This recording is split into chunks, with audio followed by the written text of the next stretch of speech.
We exist today in an era of sublime confidence. We rely on the internet as a utility, as stable as water, as pervasive as air. But beneath the apps and the feeds lies an intricate architecture, a fragile backbone of code and fiber. And for one moment on November 18th, this backbone shuddered. It began innocuously enough, deep inside the Network Operations Center of Cloudflare, a company most of the world has never heard of, yet whose services underpin nearly half of the accessible web. An engineer executed a routine update, just a few lines of code aimed at optimizing internal routing protocols, a standard maintenance procedure. But at 11:48 a.m. UTC, those lines of code triggered something unforeseen. Not an explosion, not a physical break, but a cascading logical failure. The first alarms were small, a spike in latency. Then the traffic charts began to plunge. It wasn't localized, it was global. From London to Singapore, from trading platforms to consumer apps, users were hit with the dreaded Error 500, internal server error. The world thought it was a mass cyber attack. The truth was far more chilling. The system was eating itself. The digital scaffolding of modern life was collapsing inwards. We had built the internet on the assumption of redundancy, but Cloudflare's unique position, sitting between websites and billions of users, meant that when they failed, they took the illusion of redundancy with them. Within the hour, the panic started. Inside Cloudflare, the priority shifted instantly from routine monitoring to emergency triage. The scale was overwhelming. When a system built to handle billions of requests per second suddenly refuses to route any of them, the pressure is immense. The engineers, racing against time, had to determine if the failure was an external assault, a state-sponsored action, or something internal. The investigation drilled down into the logs, the digital fingerprints of the network's last functional moments. The grim discovery: it was internal. A configuration push, a tiny error in one corner of their global infrastructure, had corrupted the border gateway protocol across the entire system. A single brilliant yet mistake-ridden engineer was responsible for the code that created the fault line. It's the ultimate paradox of hyperscale engineering. The smallest input can yield the most catastrophic output. The engineer knew the truth, trapped in the guilt of having accidentally broken the internet for millions. Meanwhile, outside the centers of power, the chaos escalated. News organizations couldn't update their sites. Financial markets, already jittery, faced blackouts. It was a terrifying glimpse into a future without connectivity, a digital silence where our economic and social systems simply stopped responding.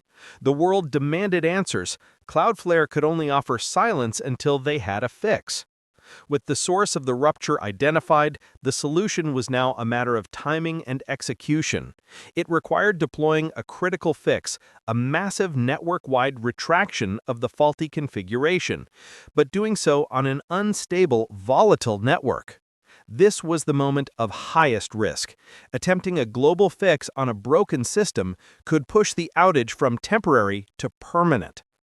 The engineers chose a surgical approach. They had to bypass standard failsafes and manually target the corrupted routing paths. The fix had to be perfect, delivered under the kind of time pressure that war room dramas are made of.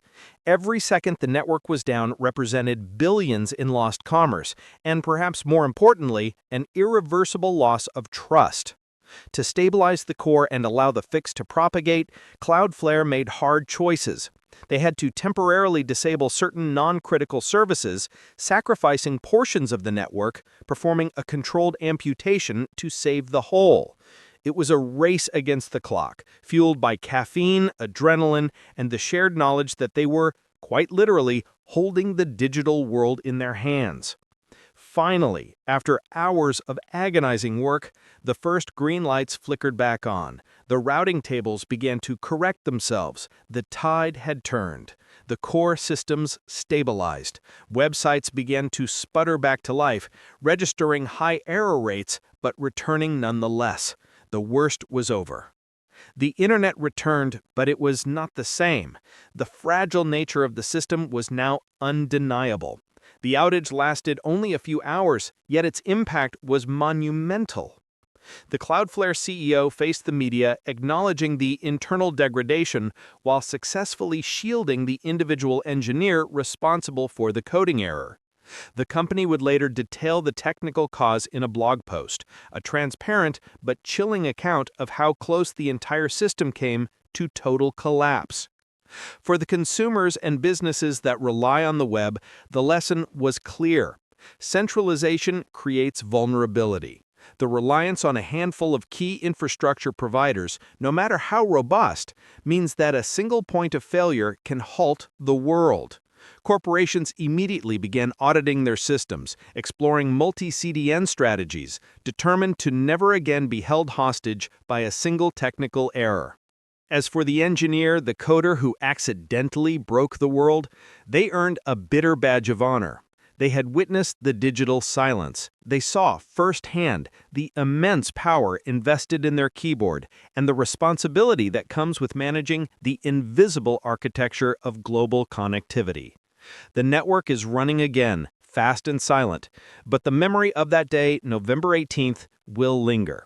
It serves as a perpetual warning. The internet is not a given.